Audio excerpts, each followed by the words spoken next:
Ambassador Sarah Chen stood at the observation deck of Kepler Station, watching alien ships drift past like strange metal fish in the dark ocean of space.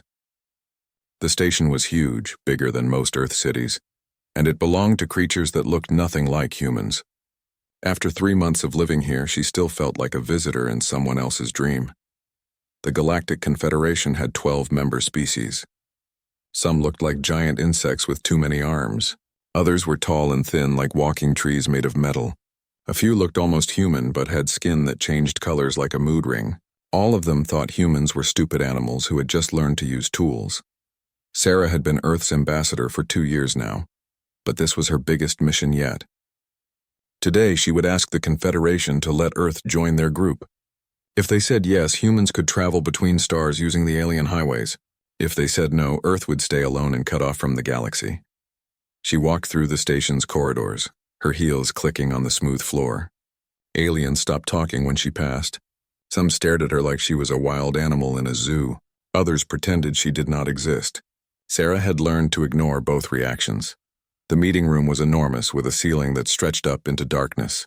12 different chairs sat around a circular table, each one built for a different type of alien body. Sarah's chair looked tiny compared to the others, like a child's seat at the grown-up table. The Valderan representative entered first. Commander Zektar was 8 feet tall with gray skin that looked like stone. His people were the strongest military force in the Confederation.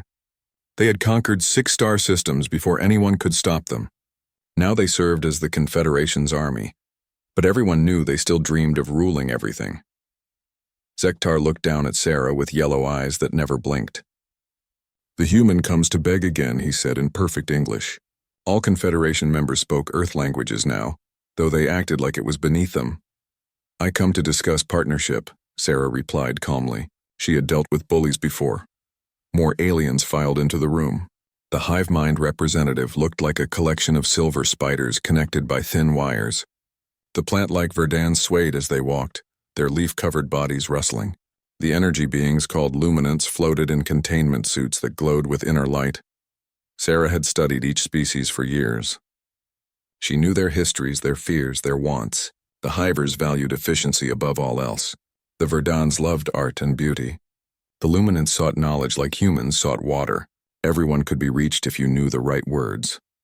The session began with the usual ceremonies. Each species gave a short speech about their glorious past and bright future. Sarah waited patiently. She had learned that aliens loved to talk about themselves almost as much as humans did. When her turn came, Sarah stood up. Every alien eye, sensor, and energy field focused on her. The room became so quiet she could hear the station's air recyclers humming in the walls. "Honored representatives," she began. "Earth comes before you not as supplicants but as partners. We offer not just our friendship but our unique perspectives and capabilities." Zektar made a sound like grinding stones. "What can primitives offer to advanced civilizations? Your people have barely left their birth world." Sarah smiled. This was exactly what she had expected. 300 years ago, your people thought faster-than-light travel was impossible. Today you cross the galaxy in days. Yesterday's impossibility becomes today's everyday miracle. She activated her holographic projector. Images filled the air above the table. Earth cities at night burning like scattered stars. Massive construction projects that stretched across continents. Art galleries filled with paintings and sculptures. Concerts where thousands of humans sang together. "We offer creativity," Sarah continued. "While you perfected existing technologies, we invented new ways to solve old problems. We offer diversity. Earth has thousands of different cultures, languages, and ways of thinking. We offer determination. Humans never give up, even when everything seems hopeless." The plant-like Verdan delegate leaned forward, his flower head tilting with interest. "These artistic expressions are unexpected. Your species shows more complexity than we assumed." Sarah nodded. "We are young, yes, but youth brings energy and new ideas. The Confederation has grown stable, but stability can become stagnation. Earth offers the gift of change." For 2 hours, Sarah answered questions and addressed concerns. The hivers worried about human inefficiency. She showed them Earth's manufacturing centers that produced goods faster than anyone thought possible. The luminants questioned human intelligence. She presented scientific papers that solved theoretical problems the aliens had worked on for centuries. Slowly, Gradually, she watched minds change. The Verdun delegate began asking about human music. The energy beings wanted to know about human philosophy. Even the insect-like chittering swarm seemed curious about human social structures. But Commander Zektar grew more angry with each positive response. His stone-like face never changed expression, but his yellow eyes burned brighter. Sarah knew she was winning, and that made her dangerous to him. Pretty words, Zektar finally interrupted. But words are air. What proof do we have that humans can be trusted? Your species has a history of violence and war. Sarah had expected this too. Every species in this room has fought wars. The Valdorans conquered 6 systems. The Hivers absorbed 17 other insect civilizations. The Verduns poisoned 3 worlds with biological weapons before learning to control their growth. War is the childhood disease of intelligence. The question is not whether we have fought, but whether we have learned. And have you learned? Asked the luminant representative, its containment suit pulsing with curious light. Judge for yourselves, Sarah replied. Earth has not attacked any alien ship or colony. We have honored every agreement we have signed. When pirates raided our trade convoys, we defended ourselves but did not pursue revenge into neutral space. We seek membership through discussion and compromise, not threats or force. The room fell silent again. Sarah could feel the tide turning in her favor. Several representatives were nodding or showing other signs of agreement. Even species that had seemed hostile before were reconsidering their positions. But Zektar was not finished. Perhaps, he said slowly, we should examine Earth's military development more carefully. There are reports of unusual activities in your outer colonies. Sarah's blood went cold. She knew exactly what he meant. Earth did have secret military projects, but they were purely defensive. The problem was that defensive weapons could look exactly like offensive ones to a suspicious observer. Earth's defensive preparations are reasonable and proportionate, she said carefully.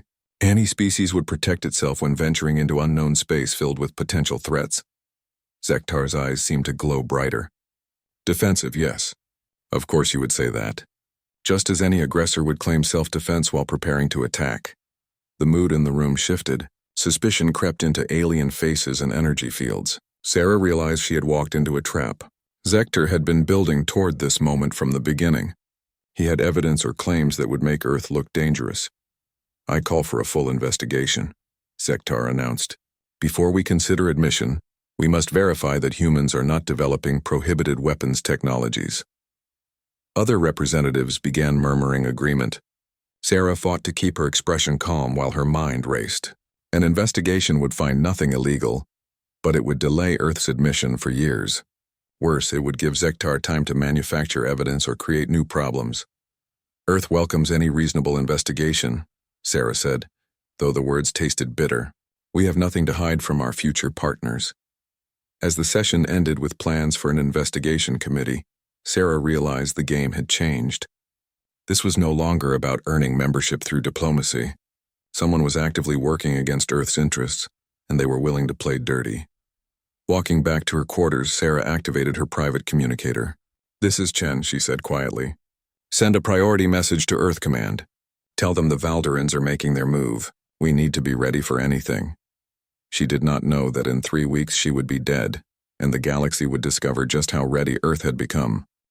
3 weeks had passed since the investigation began, and Sarah Chen felt cautiously optimistic. The Confederation's inspection teams had found nothing suspicious in Earth's colonies. Every military installation they examined showed only defensive capabilities. Every research facility contained only peaceful scientific projects. The Valdorans had seemed certain they would find evidence of illegal weapons development.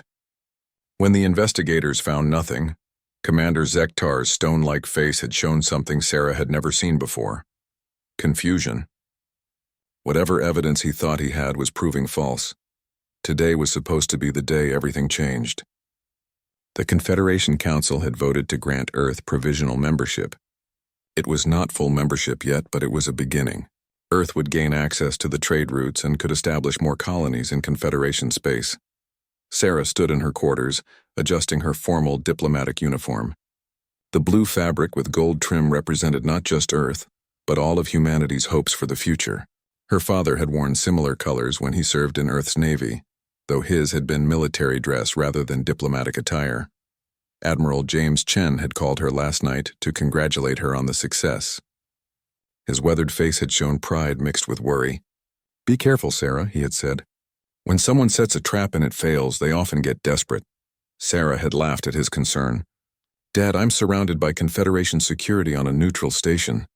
What could possibly happen?"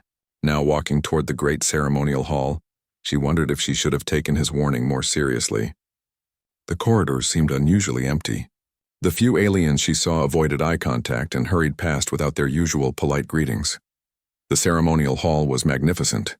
Its domed ceiling showed a holographic display of the galaxy, with each member world marked by a glowing star. Today, Earth's sun would be added to that display, making 13 points of light instead of 12.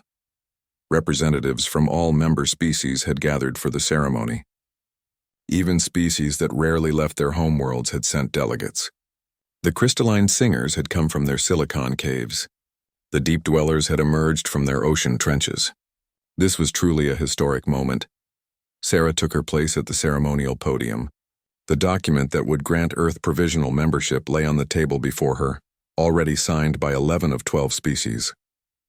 Only the Valdorans had refused to add their signature, but majority vote was enough to pass the measure. The Confederation's senior representative, an ancient luminant named Bright Thought of Stars, began the formal ceremony. Its containment suit pulsed with patterns that indicated great joy and honor. "Today we welcome a 13th voice to our chorus," Bright Thought of Stars announced, its translated words echoing through the hall. "The species of Earth has shown wisdom, creativity, and peaceful intentions. They have passed all required examinations and investigations." Sarah stepped forward to speak. This was her moment, the culmination of years of careful diplomacy. She had prepared her speech weeks ago, but now the words felt fresh and important. "Honored representatives," she began, "Earth accepts this provisional membership with humility and determination. We pledge to contribute our unique strengths to the common good, while learning from the wisdom of our new partners." As she spoke, Sarah noticed movement in the upper galleries. Security guards were changing positions, their movements quick and purposeful. Something was wrong, but she could not stop the ceremony now. "We bring to the Confederation our diversity," Sarah continued. "Earth has produced 10,000 different cultures, each with its own insights and innovations. We bring our determination to overcome any obstacle. Most importantly, we bring our hope for a future where all intelligent species can work together in peace and prosperity." The applause was thunderous. Alien hands, claws, tentacles, and energy fields all showed approval in their own ways. Even some Valdoran delegates were clapping, though Commander Zektar sat motionless as stone. Sarah reached for the ceremonial pen that would add her signature to the membership document. This simple act would make her the first human to officially represent Earth in galactic politics. The energy bolt came from the upper gallery, a beam of pure white light that struck Sarah in the chest. The blast threw her backward against the ceremonial table, sending the membership documents flying through the air like falling leaves. Pain exploded through her body, but somehow she remained conscious. Through blurred vision, she saw chaos erupting throughout the hall. Security forces were shouting and running in all directions. Delegates were screaming or making whatever sounds their species made when afraid. Sarah tried to speak, tried to call out, but no sound came from her throat. The energy blast had damaged something vital inside her chest. She could taste blood in her mouth and feel her strength flowing away like water through her fingers. Commander Zektar appeared above her, his yellow eyes looking down without emotion. "Terrorist attack," he announced loudly. "Human extremists have infiltrated the station. Seal all exits and begin security sweeps immediately." Sarah wanted to laugh at the absurdity, but she could only make a choking sound. Human terrorists? There were maybe 50 humans on the entire station, all of them diplomats or support staff.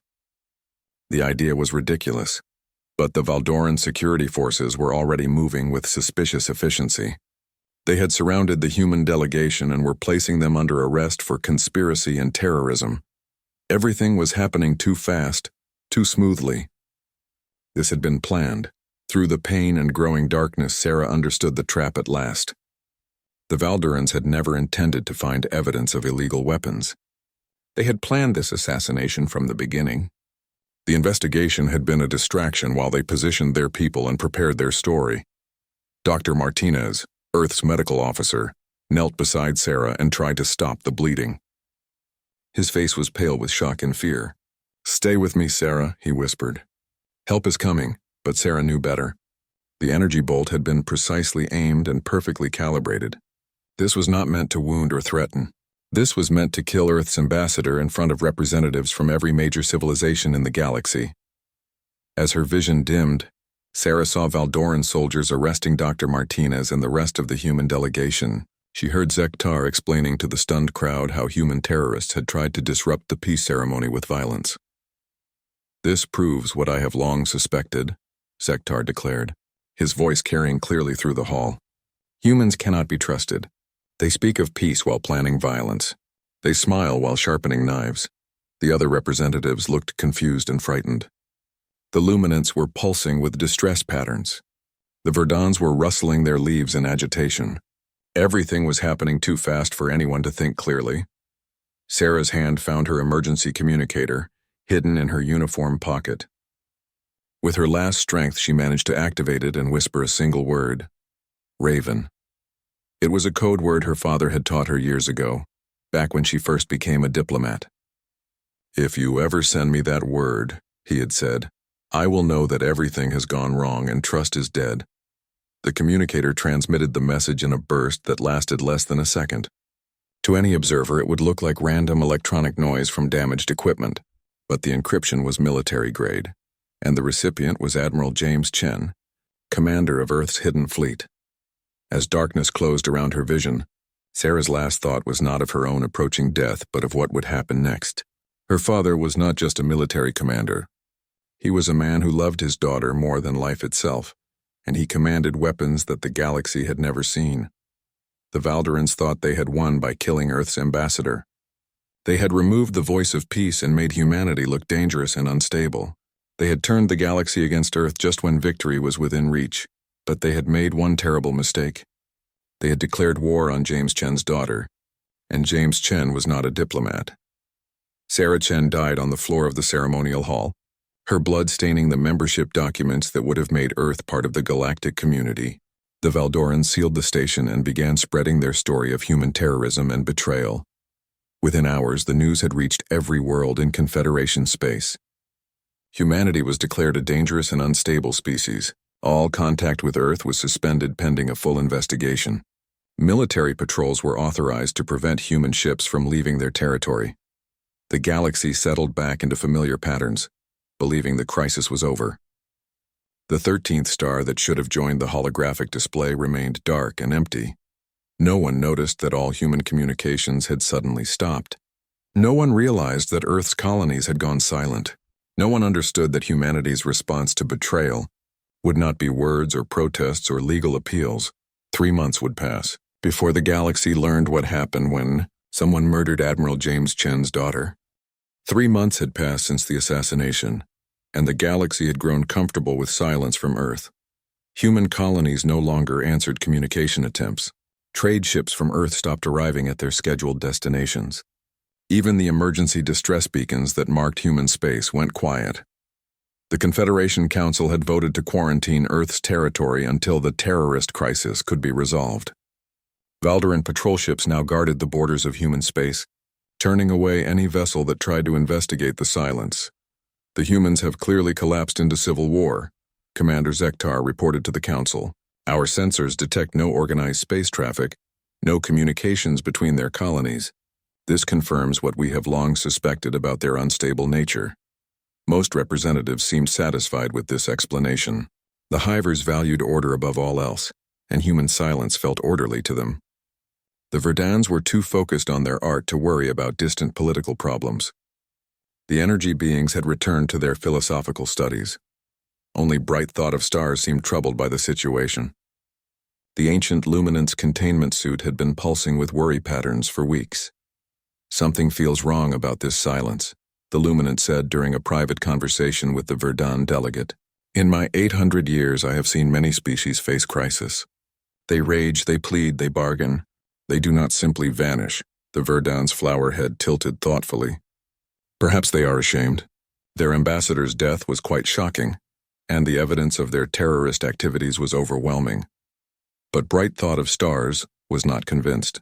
The energy being had lived through the rise and fall of civilizations. It had seen species die out and new ones emerge from the cosmic dark. Something about humanity's silence felt different from natural collapse or civil war. The mystery deepened when a request arrived at Kepler Station. A single human ship was asking for permission to dock, requesting an immediate audience with the full Confederation Council. Zektar wanted to refuse the request immediately. "We cannot allow terrorist sympathizers access to our facilities," he argued. Who knows what weapons they might bring? But curiosity won over caution. After weeks of silence, here was a chance to learn what had happened to humanity. The council voted to allow the meeting, but only under the heaviest security conditions possible. The human ship that docked at Kepler Station was unlike anything the aliens had seen before. It was massive, easily 3 times larger than the biggest Valdoran dreadnought, but it moved with impossible grace through space. Its hull was dark metal that seemed to absorb light rather than reflect it. "Sensors are having trouble getting accurate readings," the station's Hyver security chief reported. "The ship's hull appears to be made from materials not in our databases." When the docking tube connected, only one human emerged. He was an older man with steel-gray hair and eyes like winter storms. His uniform was military rather than diplomatic, dark blue with silver insignia that no alien recognized. Admiral James Chen walked through Kepler Station like he owned it. Alien security officers tried to scan him for weapons, but their sensors returned confusing readings. He carried no visible arms, but something about him radiated dangerous capability. The corridors fell silent as he passed. Creatures that had never feared anything suddenly felt the primitive need to hide. Even the Valdoran guards seemed nervous, though they tried to hide it behind professional stoicism. The council chamber had been prepared with maximum security. Force fields hummed invisibly around the human's chair. Energy dampeners were ready to neutralize any weapons. Escape routes had been planned and rehearsed. Admiral Chen entered the chamber and looked around at the assembled representatives with cold calculation. His gaze lingered longest on Commander Zektar, and something passed between them that made several delegates shiver with instinctive fear. "Honored representatives," Chen began, his voice carrying easily through the vast space. "I am Admiral James Chen, commanding officer of Earth's Hidden Fleet. I have come to discuss the murder of my daughter." Zektar rose from his chair, his stone-like face showing manufactured outrage. "Your daughter was a terrorist who died in her own attack on this peaceful gathering. We have shown remarkable restraint by not demanding reparations for the damage caused." Chen's expression did not change, but the temperature in the room seemed to drop several degrees. "My daughter was a diplomat who spent years working for peace between our species.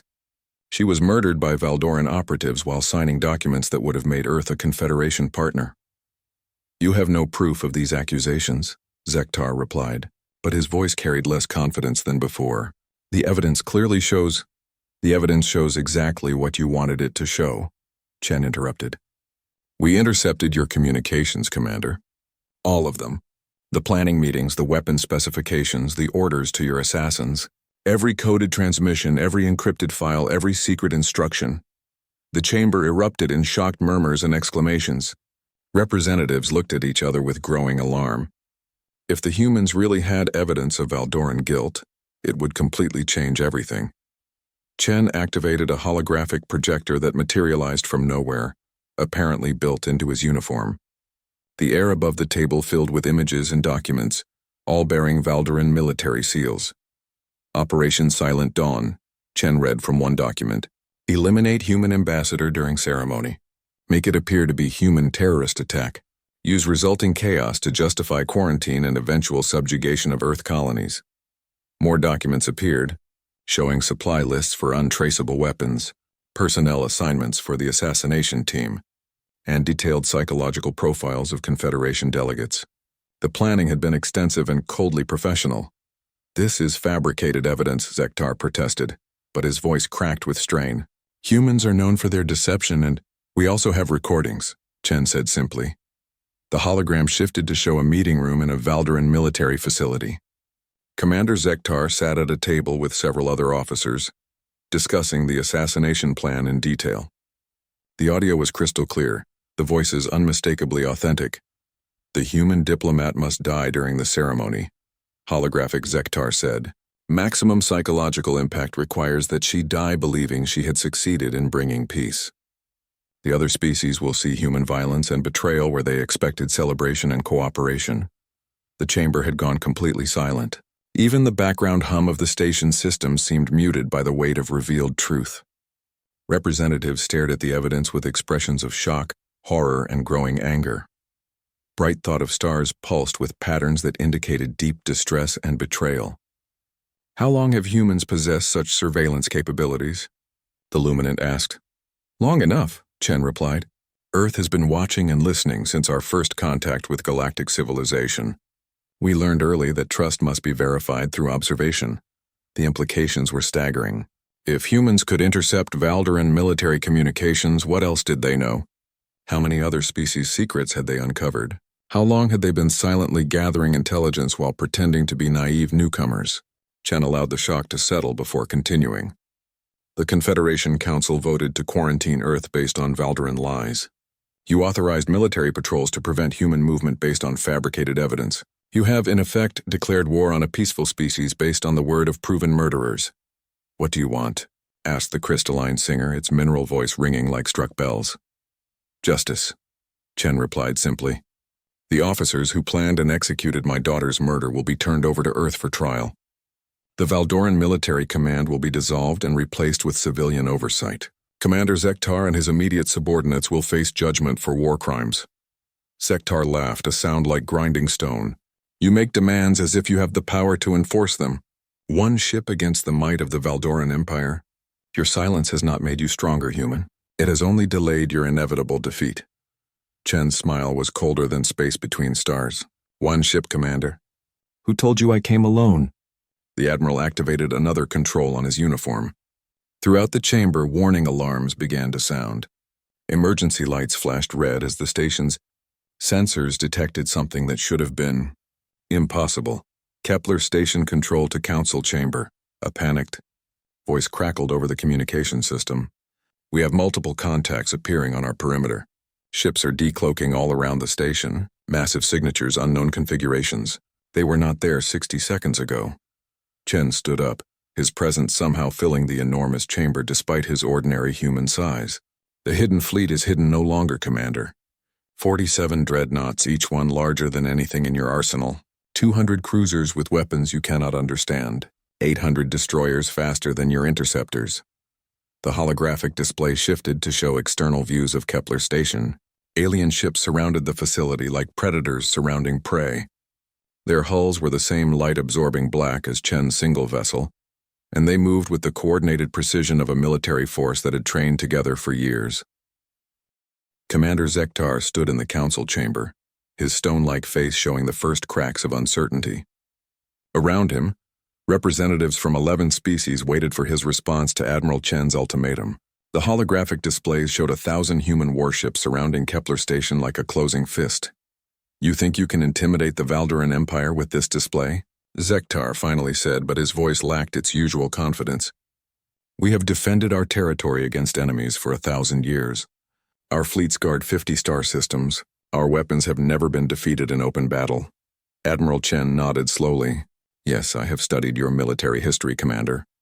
Very impressive records. Shall we discuss the Battle of Crimson Nebula, where you destroyed the Hytherian fleet using gravitational mines? Or perhaps the Siege of Carathis Prime, where you held off 3 enemy species for 6 months. The casual way Chen discussed classified military operations sent chills through the chamber. How much did humans really know about Confederation defenses and capabilities?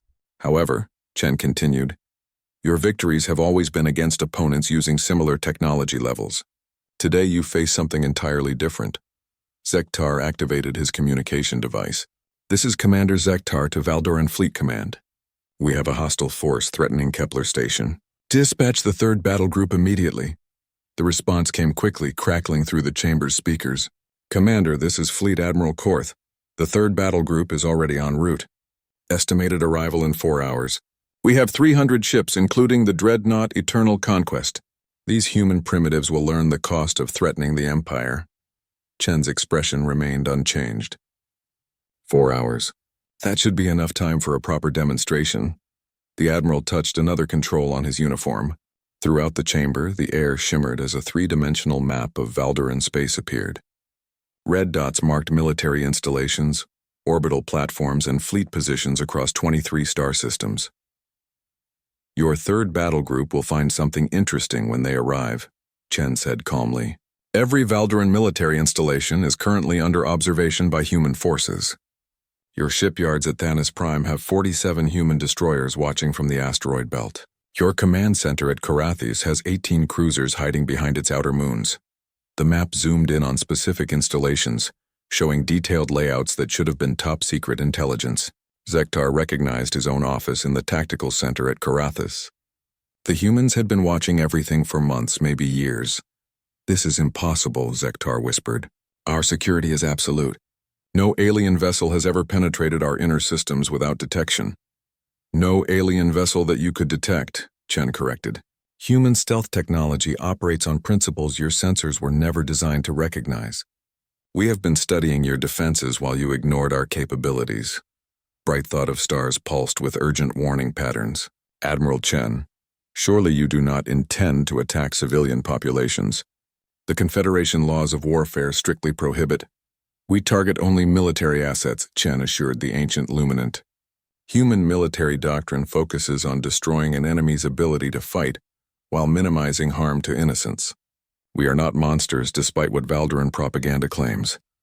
The communication system crackled again. Commander Zektar, this is Fleet Admiral Korth. We are receiving reports of unidentified contacts throughout our territory. Our bases are reporting phantom signatures that appear and disappear without warning. Zektar's yellow eyes widened with growing alarm. How many contacts? Sir, if the reports are accurate, thousands. They are everywhere at once. The chamber fell into stunned silence. Even the most optimistic estimates of human population suggested they could not possibly build thousands of warships. The logistics alone should have been impossible. Chen seemed to read their thoughts. You calculated human industrial capacity based on our public facilities and known colonies. You assumed we would build ships the same way you do, using centralized shipyards and traditional materials. You never considered that necessity would force us to innovate. The holographic display shifted to show the interior of what looked like a hollowed-out asteroid. Automated construction systems worked without pause, assembling ship components using techniques no alien had ever seen. Distributed manufacturing, Chen explained. Instead of a few massive shipyards, we built thousands of hidden facilities throughout our territory. Instead of traditional materials, we developed new alloys that are stronger and lighter than anything in your databases. Instead of crews, we created artificial intelligences that can operate vessels with perfect coordination. The implications were staggering. If humans could build fleets faster than anyone imagined, if their ships were more advanced than known technology, if their coordination was perfect through artificial intelligence, you are describing a military capability that exceeds the entire Confederation combined, said the crystalline singer, its mineral voice ringing with awe and fear. Yes, Chen replied simply. We built it in secret over 60 years because we hoped we would never need to use it. My daughter died believing that words and diplomacy could solve our differences. I no longer share her optimism. Zektar was receiving more reports through his communicator, each one more alarming than the last. Valdoran patrols were being intercepted and destroyed by ships that appeared from empty space. Orbital defense platforms were losing power, as their systems were hacked by signals of unknown origin. Supply convoys were vanishing without distress calls or wreckage. What do you want? Zektar asked, his voice barely above a whisper. I told you already, Chen replied. Justice for my daughter's murder. But since you seem determined to choose violence over accountability, we will demonstrate why that was a mistake. The Admiral activated his communicator. This is Raven Actual to all ships. Begin Operation Righteous Anger. Primary objectives only. Minimize collateral damage. Throughout Valdoran space, the hidden human fleet struck simultaneously. Automated systems that had been observing for months suddenly revealed their true purpose. The watching destroyers opened fire on military installations with weapons that cut through shields like tissue paper. Cruisers emerged from hiding to engage Valdoran patrol fleets with overwhelming firepower. But this was not random destruction. Every target had been carefully chosen and analyzed. Weapons facilities were hit first, preventing the manufacturing of new armaments. Command centers lost their communication arrays but remained structurally intact. Shipyards found their construction bays disabled, but their administrative sections untouched. The Valdoran 3rd Battle Group arrived at Kepler Station to find their way blocked by a single human dreadnought. The massive vessel was larger than 3 Valdoran battleships combined, its dark hull bristling with weapons that registered as completely unknown on their sensors. Fleet Admiral Korth opened a communication channel. "Human vessel, you are trespassing in Confederation space. Withdraw immediately or face the consequences." The response came not from the dreadnought, but from Admiral Chen in the council chamber. "Admiral Korth, your empire is currently under attack by forces you cannot match using weapons you cannot understand. Your only rational choice is immediate surrender." "Never," Korth replied. "The Valdoran Empire does not yield to primitive threats. Then you will learn why we are no longer primitive." The battle lasted exactly 17 minutes. The human dreadnought fought 300 Valdoran ships with casual efficiency, its weapons reaching impossible ranges and penetrating defenses that had never been breached. Valdoran energy beams struck the human vessel's hull and simply vanished, absorbed by armor that operated on unknown principles. When it ended, the Eternal Conquest was drifting powerless in space, its crew alive but its weapons and engines completely destroyed. 299 other Valdoran ships shared the same fate. Not one human vessel showed significant damage. In the council chamber, Admiral Chen watched the tactical display with professional satisfaction. "Your 3rd battle group is neutralized, Commander Zektar. Your orbital defenses are offline. Your shipyards are inoperable. Your command structure is isolated and blind." Zektar collapsed into his chair, his stone-like composure finally cracking completely. Around him, representatives from other species watched in fascinated horror as the galaxy's most feared military force was systematically dismantled by creatures they had dismissed as primitives. "How is this possible?" Zektar whispered. "We had the best intelligence network in the galaxy. We studied human capabilities for decades." "You studied what we allowed you to see?" Chen replied. "Every leaked document, every observed technology demonstration, every casual conversation between our diplomats was carefully crafted to maintain the illusion of weakness. We needed you to underestimate us until we were ready. The communication system brought more reports from throughout Valdoran space.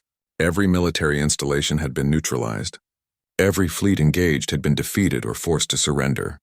The entire Valdoran war machine had been reduced to scrap metal in less than 4 hours. "The Empire is finished," Zektar said, staring at the tactical display in numb shock. The Confederation Council chamber had never been so quiet. 12 species sat in stunned silence, watching tactical displays that showed the complete destruction of Valdoran military power in less than 6 hours. Not destruction of people or planets, but the precise elimination of every weapon, every warship, every military installation in their territory. Commander Zektar sat slumped in his chair, no longer the proud warrior who had entered the chamber that morning. His stone-like face showed cracks of despair and defeat. Around him, the evidence of his crimes flickered in holographic displays while reports of his empire's military collapse continued to arrive.